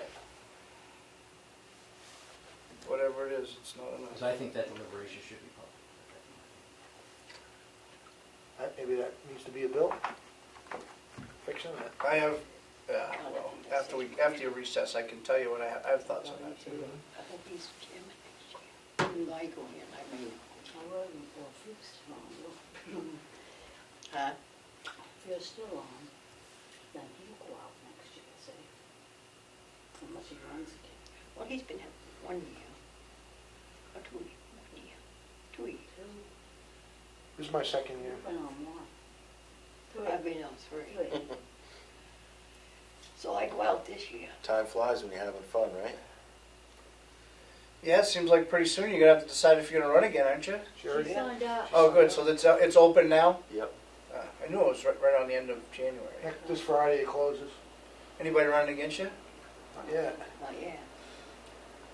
Yeah, see, they fall under a 91A. Any legislative body, governing body, board, commission, committee, agency still is under 91A. I'm just trying to figure out Yeah. how did they exempt themselves from the public view? Do you think it They're might be in their a court, right? rules, their administrative rules? It doesn't supersede the statute. No, you're right.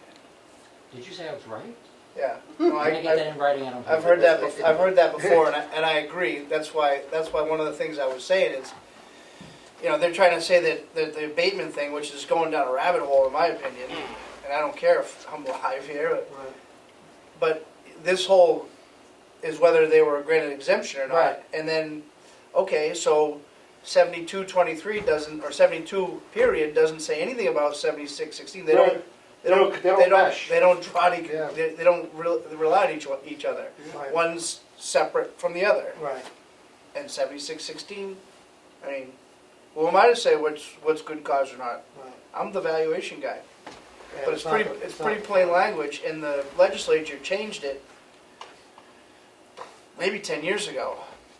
Because in Seabrook, there was a case where a taxpayer had come in and noticed that he had been assessed for something like a camper or something that wasn't his, and it should have gone to the owner of the camper for like 5 years. He never filed for abatement or anything. He just came in and demanded an abatement, and the selectmen granted it to him.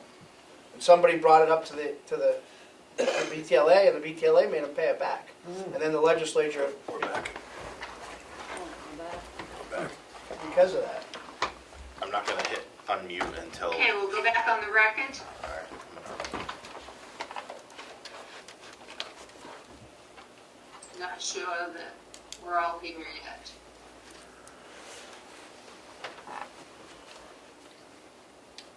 Is there anyone else who wishes to say anything before we close the record?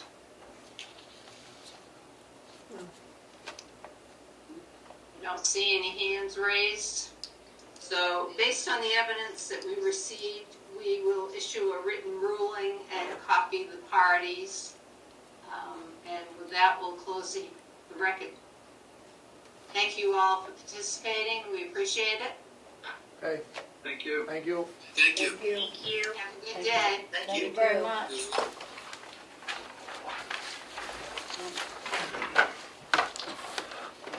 Well, you want to continue to stay in the work session, you want to make a break? I can make a motion to We got a recess. couple things we got to vote. Are you gonna meet downstairs later? Do you guys want to meet at 4:15, or you want to, Dean, we gotta, Two things to vote on.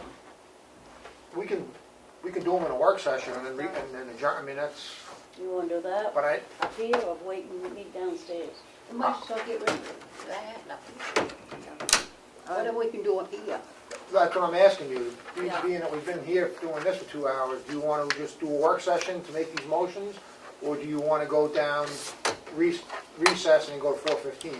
No. So what do you guys want to do? Let's continue right now. Yeah. We'll continue please. right now? Okay. You're all set with me? Yeah, thanks, Todd. Okay. Thank you, Todd. Thank you. Hey, Todd, thank you. You're welcome. So, Matt, I'm just gonna leave all this here. You want me to They didn't give no, one minute they're gonna give it to us. They're gonna give us a written, Yeah, probably get it within 30 days.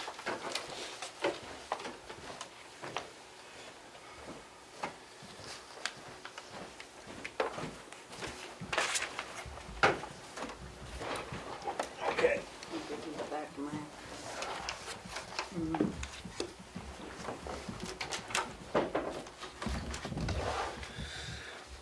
I guess we could just continue with our work session. We don't need to That's right. take another motion, because we're in a meeting, so. All right, we have, I don't know if you guys got a chance to read this. This was But it was a little confused.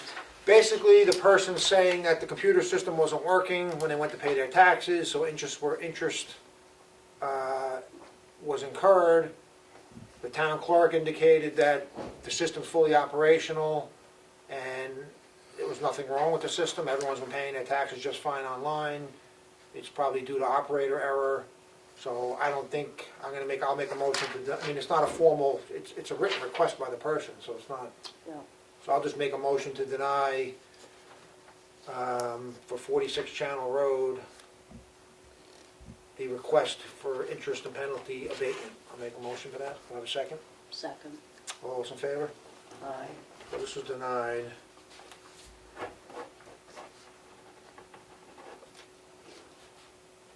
You got that, Matt?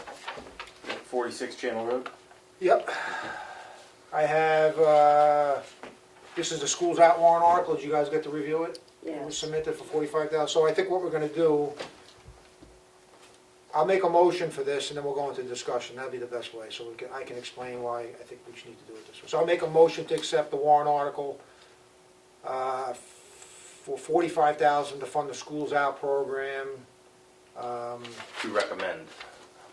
Right, I'm sorry, to recommend the schools out warrant article for 45,000 for the next school year. Do I have a second? Second. Okay, I'm gonna go into a discussion. So, we as the board approve this as part of the operating budget because it's a continued ongoing outside agency that's come for this money every year. The budget committee chose to zero out their Request. yeah, their request, their appropriation to $0.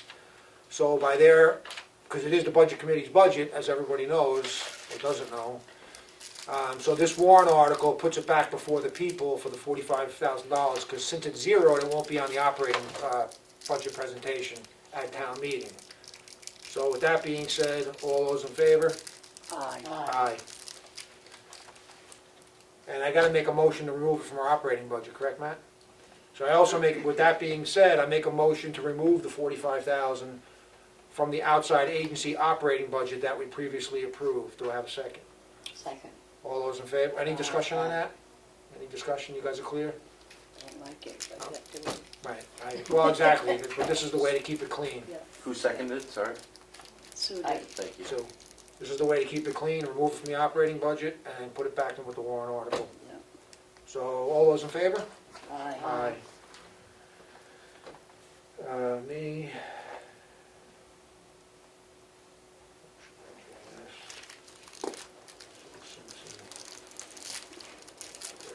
Okay.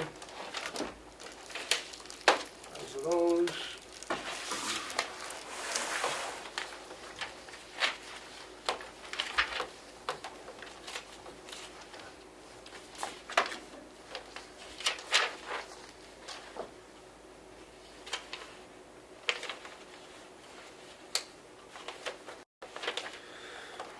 So I'm gonna read this. This is the letter that's being sent to Deer Cove. Brian might as well. Are we gonna have a meeting downstairs? Well, I thought there was no meeting downstairs. Not gonna be a meeting downstairs? That was the Yeah. question I posed, and you said, no, continue up here. I guess I misunderstood. So there's no meeting downstairs after this is over? Well, I don't think we've got anything to do now. We've done it all. Okay. But that was the question, and you said continue, so otherwise we would have adjourned and went downstairs. Yeah, that's fine. you're good with that? I guess I misunderstood. Okay, are you good with that? I'm good with that. Okay, you're good with that. So I'm just gonna read this real quick. This is a letter going out to Deer Cove Road. Dear Butter, you are receiving this notice because you own property that abuts a portion of Deer Cove Road in Ossipee that could potentially be discontinued as a Class 5 town-owned and maintained road. Pursuant to New Hampshire RSA 231-43, the Selectmen will be placing a warrant on the 2022 town warrant to be voted on at town meeting in March 2022, which would discontinue Deer Cove Road from the intersection of South Shore Road to the dead end of Deer Cove Road. This would make this portion of Deer Cove Road a Class 6 town-owned road but not maintained. Town officials and employees believe this is necessary as the road is a dead end and there is no right-of-way allowing a plow truck to turn around. This creates a safety concern and challenge that we do not have other remedies. I make a motion to approve this letter. Second. Second, any discussion on it? Any more discussion? You want to review it again? You don't want to close it? Oh, yes, I second it, third it, fourth it. Okay, so we got a second, all those in favor? Aye. Okay, we initialed that one. I'm gonna do all these abatements, because these are the municipal in one lump. Let me just count them up.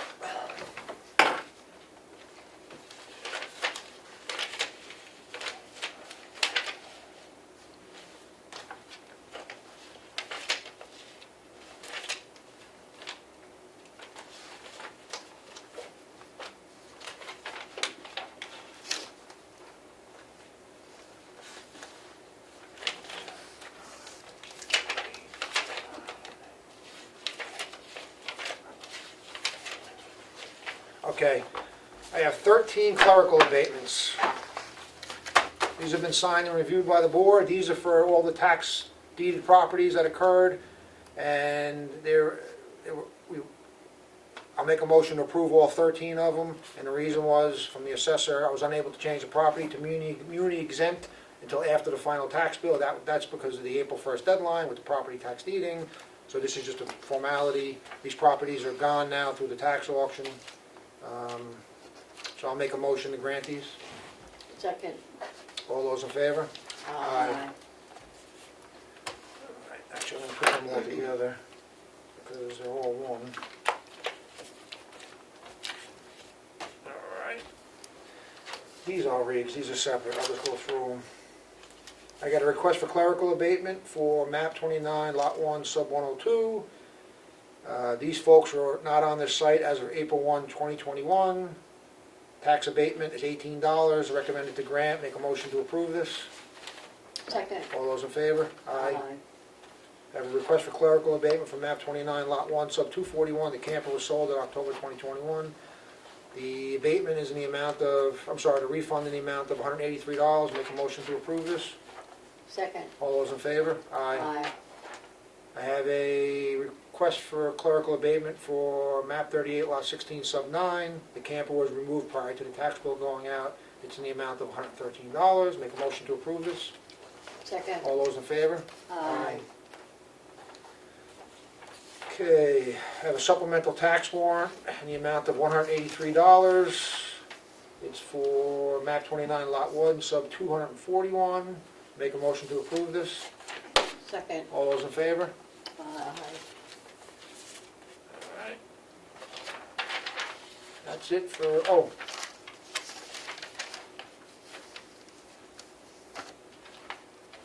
Alright.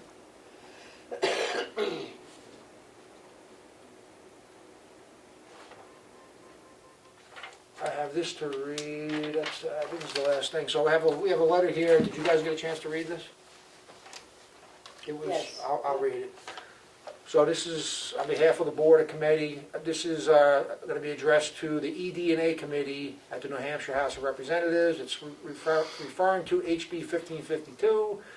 Dear members of the committee, we are sending you this letter supporting the proposed legislation creating an autonomous assessing certification board identified as HB 1552.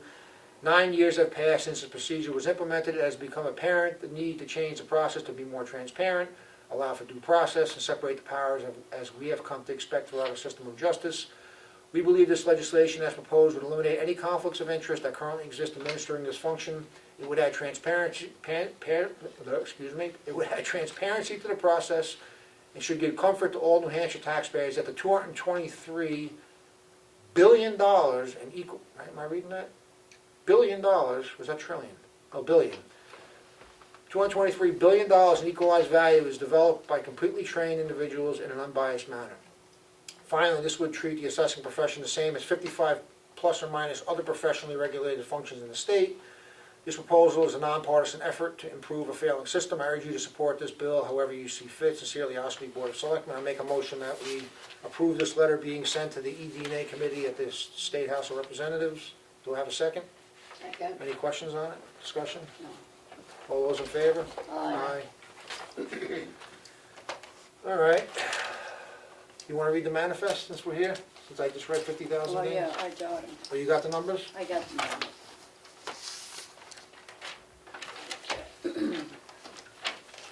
For week ending 1/22, check date of 1/24, total for the payroll is $34,295.57.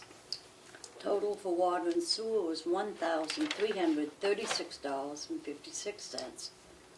The general fund was $541,191.51. This did include all the precinct payments. Make a motion to approve these? Second. All in favor? Aye. Okay. Are we meeting next week? I have some things. Oh, you do? I'm sorry. Okay. I wasn't going to adjourn, I was just bringing that up for a point of discussion, that's all. Go ahead. Oh, go ahead then. Well, there was a discussion from one of the members in the audience, last public input, if we're going to go back to weekly meetings. In my opinion, we should meet as needed. This for me, it's a 7-day-a-week job. We're here, I mean, today we're here real early, we're here constantly. If we need to meet, we'll meet, but if there's no need, nothing important on the agenda, there's no reason to have a public meeting downstairs, or public input You session. mean not anytime? You mean not even bi-weekly? No, bi-weekly. Oh, no, we Oh, meet, we bi-weekly. meet every 2 weeks unless needed. Yeah. That's the way we've been doing it, it's been working out good. And there's gonna be times when we're gonna have to meet every week, that's just the way it is. A multitude of towns meet every 2 weeks, this is not unusual. But if there is going to be, which is at least 6 or 7 Monday holidays in a year, don't you think we should look ahead and see when those land, the dates they come on, so that we're not going into, I call it 3 weeks. Well, we could then meet, if there's a Monday, then we could just meet 2 in a row, no big deal. Yeah, right. Then we could meet 2 in a row, no big deal. Because Yeah. I understand what you're saying. it's too long a span between one meeting, we've already gone through this. Right. Because, you know, from the very beginning, my personal opinion was we should meet every week, other than the holiday.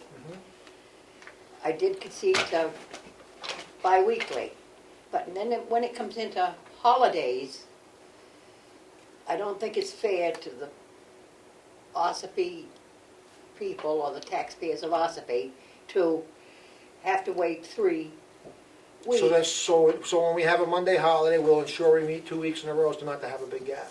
I hope you know what I think that's mean. great. No, I I know what you understand. mean. I know what you mean. I'm I acknowledging agree. what you're saying, yeah. Yeah, I agree, that is a stretch. Yeah. If we know holidays coming, Right. which So is I believe we Mondays. have President's Day, 21st or 21st. Today's the 24th, the next Monday's the 31st.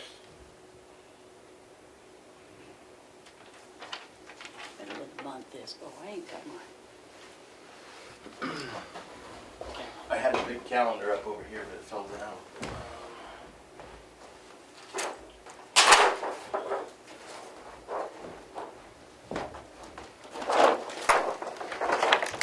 Yeah, let's look at it. Ouch.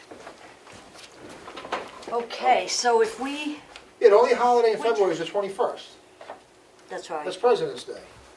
So if we don't, so then we'll meet the 7th, or we can meet the 31st and the 7th. 14th's my birthday. Ha-ha. All right. Hey, I had to meet on mine, you're coming in. I thought that was Valentine's Day. That's my birthday, Actually, Valentine's oh, Day. is it really? Yeah, Oh, it what a is. little That's sweetheart. why I'm so sweet, Ed. Oh That's it. my God, I'm getting deep now. You better shut this off. Okay, so we'd be meeting the 7th. Right, Yeah, on the 21st. 21st a holiday. That's the holiday. Oh, it is, okay. So we've either got to meet the 14th or the 28th. Right, So we'll meet on Joan's birthday, yeah, Bring a gift. right. right? Meet the 14th. Yeah. And there's a holiday in there. Mhm. So what's the other date we meet? No, see if you look at this. Where are we? January, February. If we meet the 7th, which is what this, if we don't meet this coming Monday, the 31st, which Yeah. is right here, So we'll meet, meet on the 7th. yeah, And then if we didn't meet Yeah. on the 14th, we'd get into that stretch that you're talking right, about. right. So in order to avoid that, We'll meet the we'll 14th. meet the 14th. Right. Easy enough. Yeah, meet the Yeah. 7th and the 14th. Yeah, Yeah, easy and enough. at the 21 off. Okay. Okay? So again, we'll be every 2 weeks unless needed and/or there's a holiday, we modify it. Right, Yeah, right. you can put that back hope you up, that drives me. understand. Oh, I bonkers, understand no fully what you're calendar. saying, that's I why know, I'm. I'm making sure it you work. took it down for this. It actually fell down, the tape came Oh. off, so I'll have to get some nails or something. We don't need a motion for this, this is just, But this is. 7th, 14th, and then are you expecting on the 28th? Yeah, because the 21st, yeah, exactly. Yeah. Okay, thank you. But again, Subject to change. yeah, exactly. Yeah, just put on the, when you post it, on the agenda, you put it subject to change. That do it, Sue? Yeah, thank you. Okay. Okay, I have the minutes. You want me to do mine? Go ahead, sure. The Selectmen's meeting minutes of January 10th. I make a motion that we approve these minutes. I'll second. All those in favor? Aye. Aye. I have the work session minutes from January 10th. I make a motion that we approve these minutes. I'll second. All those in favor? Aye. Aye.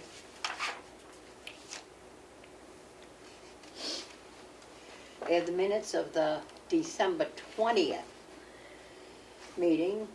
I make a motion we approve these minutes. I'll second. All those in favor? Aye. Aye. I have a water and sewer warrant in the amount of $600. I make a motion we approve this warrant. I'll second. All those in favor? Aye. Aye. I have a notice of decision, 49 Broad Bay Road, map 31, lot 6. It's following the case of the January 11, 2022 meeting. Request for a variance. Was granted a relief from Article 6.4.2A, side and rear setbacks to construct a garage and an addition. I make a motion, oh, this will be on file in the Selectmen's office. I have the Recycling Center daily cash log for the month of December. The total collected, $8,005. That will be on file in the Selectmen's office. I have another notice of decision, 300 Route 16B, map 73, lot 106. It was a final site plan review approval to construct an ATM kiosk on the western side of the existing parking lot. And that will be on file in the Selectmen's office. Where is this?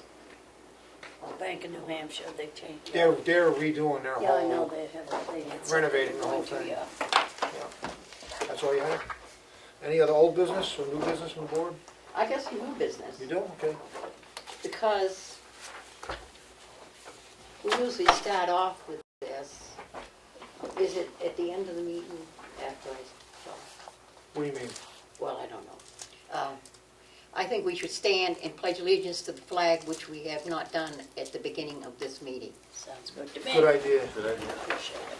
Because the PTLA hearing started up right away, yes. Right. I pledge allegiance to the flag of the United States of America and to the republic for which it stands, one nation, under God, indivisible, with liberty and justice for all. Okay. Go ahead, so you got something else, or No, that was nothing? it. Any public input? Yes, Mr. Chairman, you voted on a set of abatements in the beginning of, did you say there were 15 of them? And 13. 13. These are all I don't for, know how quickly you can give me the map and lot numbers, but yeah, these are all the tax deeded properties, so I can read them to you, if you like. just the map and lot Sure. number would be good. Map For the record also. Map 275, lot 28. Map 275, lot 27. Map 97, lot 5. Map 97, lot 2. Map 91, lot 17. Map 75, lot 28. Map 24, lot 37. Map 272, lot 15. Map 248, lot 43. Map 227, lot 17, sub MH00, never heard of that, but, oh, that's the Doors Corner property, the one we just cleaned up, that's why. Map 130, lot 12, sub 113. Map 117, lot 15. Map 14, lot 14, map 104, lot 14002, sub 00A. That's a lot of digits in that one.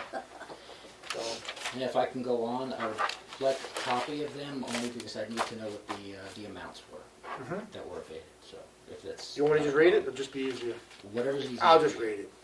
So same order, I'm not gonna read, $272, $258, $208,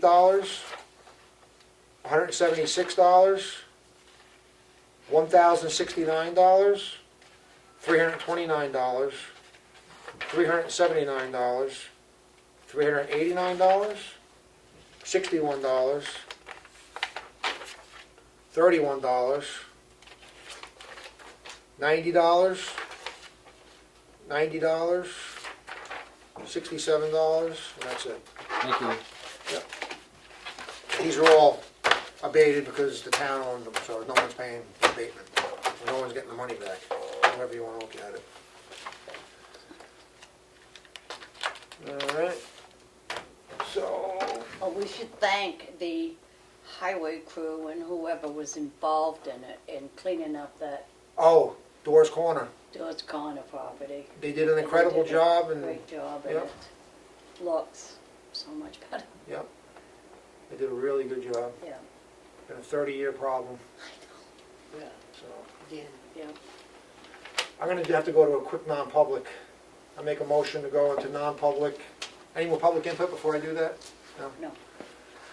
Make it a motion to go to non-public, RSA 91A3 2C. Do I have a second? Second. Roll call, Martha, Yes. Sue, Yes. and myself is yes.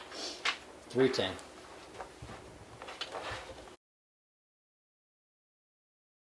Okay, I make a motion to re-enter the public meeting.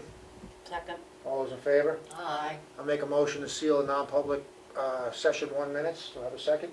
Second. All those in favor? Aye. Okay. Before I adjourn, anything else before the board? No. Matt, do you have anything?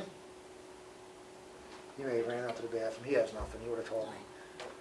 All right, being nothing further, I make a motion to adjourn. Second. All those in favor? Aye. 320.